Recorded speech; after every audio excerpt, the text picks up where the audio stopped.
मौसीकी हमेशा जारी रहेगी के उन्वान से लोक विरसा इस्लामाबाद में एक महफिल मौसीकी सजाई गई, जिसमें गुलकारों ने दहशतगर्दी का निशाना बनने वाले अमजद साबरी को अपनी परफॉर्मेंस से खराज तहसीन पेश किया।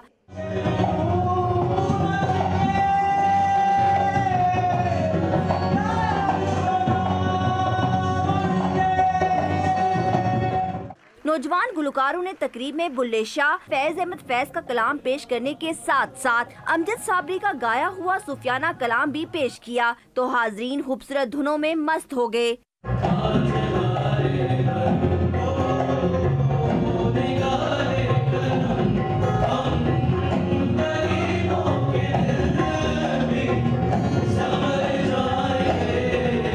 मुंतजमीन ने बताया कि तकरीब का मकसद दिलों में घर कर लेने वाले अमजद साबरी की आवाज़ को खिराज तहसीन पेश करना था।